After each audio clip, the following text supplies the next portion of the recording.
اهلي طول الوقت كانوا بيقولوا لي لما تتعبي في الفلوس هتعرفي قيمتها.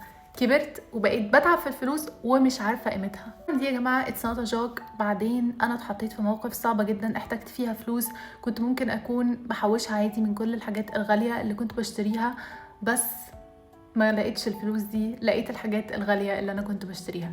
وساعتها ادركت ان انا محتاجه اكون financially more smart عشان اقدر اعيش في المجتمع اللي احنا فيه دلوقتي. مش بقول ان انت تكوني بخيلة وما تدلعيش نفسك، بس بقول ان انت تحسبي الموضوع صح عشان ما تقعيش في ضيقة مالية، وعلشان يبقى عندك فلوس انت حطاها لأي ظرف كان. طبعا القرش الاسود القرش الابيض بينفع في اليوم الاسود، ودي مش مقولة تيتا، دي فعلا مقولة حقيقية. ازاي اوصل ان انا اكون financially smart؟ for example عندك two products مثلا، واحد ارخص من واحد،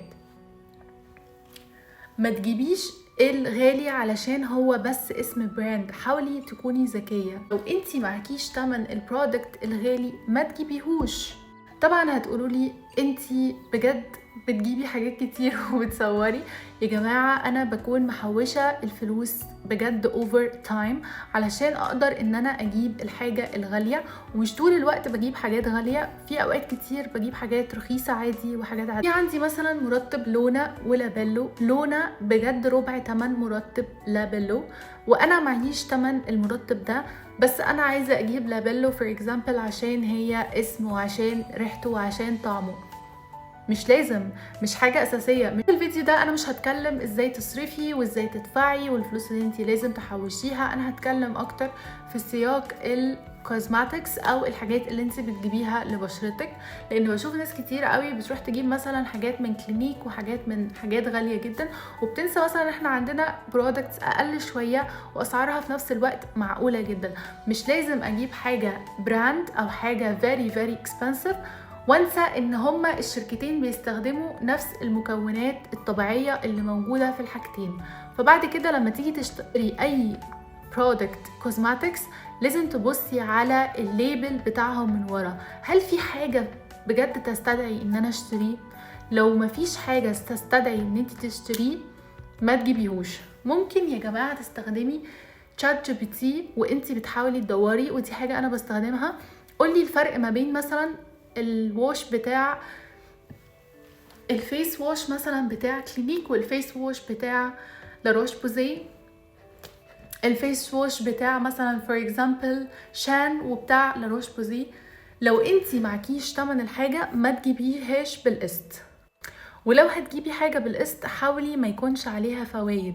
حاولي تجيبي الحاجة وتدفعيها في خلال مثلا 30 يوم زي مثلا بتاعة المشتريات دي، وما يكونش عليها فوائد. حاولي تقللي الديون على قد ما تقدري، وحاولي ما تجيبيش حاجات بس عشان البراندز. ما تنخدعيش بالبراندز، ما تنخدعيش بالحاجة. لو انتي الحاجة فعلا حباها ومقتنعة بيها وجربتي حاجات كتير ومفيش غير دي، ساعتها تجيبيها، وساعتها تجيبيها وانتي معاكي تمنها. يعني لو لسه معكيش تمنها حاولي ان انتي تصبري شوية على انك تجيبيها. طبعا تجيبي حاجة لو في اوفرز، يعني فور اكزامبل لو الشهر الجاي هيكون في اوفرز وانا محتاجه قوي وعايزه الحاجه دلوقتي، حاولي تستني شويه وتجيبي الحاجه لما يكون في عروض. جيبي الحاجه اللي انت فعلا محتاجاها، مش الحاجه اللي انت عايزاها. وفي فرق كبير قوي ما بين الحاجتين، ومش بقول ان انت على طول لازم تعملي كده، بس على الاقل لو معكيش تمن الحاجه وانت عايزاها مش محتاجاها ما تجيبيهاش. طبعا نفسي في وقت وعايزه مثلا اجيب لنفسي هديه، ساعتها هاتي اللي انت عاوزاه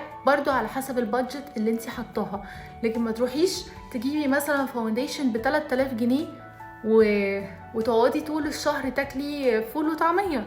اكيد الموضوع مش كده. حاولي ان انت تحسبيها بحيث ان انت ما تجيش على اكلك وشربك وحياتك ودراستك وشغلك، وفي نفس الوقت تجيبي الحاجه اللي انت نفسك فيها. بدل ما تجيبي الفاونديشن ده الشهر ده، ممكن تحوشي وتجيبي مثلا بعد 4 شهور على حسب، او ايا كان على حسب مرتبك. متستخسريش في الفاونديشن والكونسيلر اللي بيتحطوا على وشك، لانك لو استخسرتي فيهم هتدفعي الفلوس دي بس وانتي بتعالجي وشك. يعني ماركات عاديه، مش لازم تكون very very high end، ومش لازم تكون حاجه مثلا صيني بتتباع رصيف. حاولي ان انتي توفري فلوس تجيبي بيها سكين كير لبشرتك، احسن بكتير من ان انتي تجيبي 5 كونسيلر او 5 بلاشر فور اكزامبل. جيبي نوع ماسكارا كويس، لان الماسكارا مهمه جدا، لان لو حاجه مش كويسه ودخلت في عينك ممكن تسبب لك مشكله كبيره. فور اكزامبل سكين كير وما عجبكيش ما تروحيش ترميه، لا تستخدميه لحد ما يخلص وبعدين تجيبي سكين كير تاني.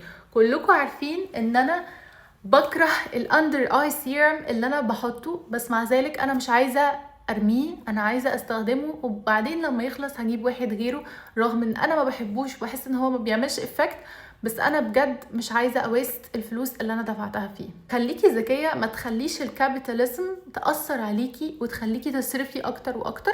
حاولي ان انت تشتري بس بذكاء، واخيرا ما تشتريش بالقسط اللي عليه فوايد.